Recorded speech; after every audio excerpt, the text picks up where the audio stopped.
Շնորհակալություն, պարոն Մարտիրոսյան, ավելի շատ հարց է, քան թե ելույթ, եւ քանի որ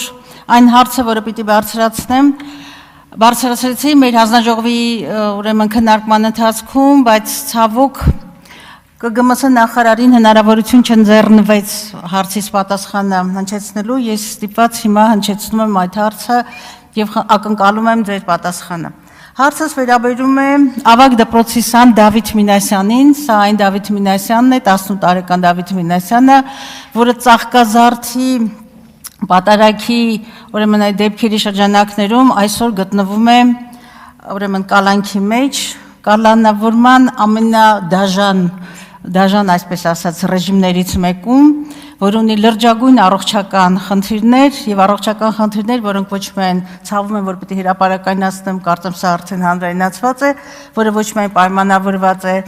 իր ընթացիկ առողջական վիճակով, նաեւ խորը համոզում ունենք, որ այդ առողջական խնդիրները ծագել են նաեւ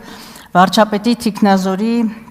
անդամներից մեկի կողմից հասցված ուրեմն հարվածի արդյունքում։ Դավիթ Մինասյան, որի բոլոր տվյալները խոսում են այն մասին, որ սա բացառիկ ուրեմն գիտելիքներ ունեցող, ակադեմիական առաջադիմություն ունեցող ավագ դպրոցի սան է եւ ցավոք սրտի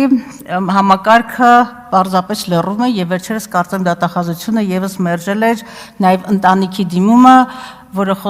խոստանում էր իրավապահ համակարգի հետ աշխատել եւ ապահովել տնային կալանքը։ Ինձ հետաքրքիր է, թե ԿԳՄՍ նախարարությունը, որպես կրթական քաղաքականություն իրականացնող նախարարություն եւ շահագրգիռ նախարարություն, ինչու կամ քայլեր չի ձեռնարկում կամ արդյոք ձեռնարկել է Դավիթ Մինասյանի խափանման միջոցի առնչությամբ, որովհետեւ ես կարծում եմ այդ երիտասարդը կամ այդ աշակերտը իր վարքով, այո, հենց իր վարքով եւ գիտելիքներով վաստակել է, որպեսզի նախարարությունը միջամտի նրա թե կրթության իրավունքի եւ առհասարակ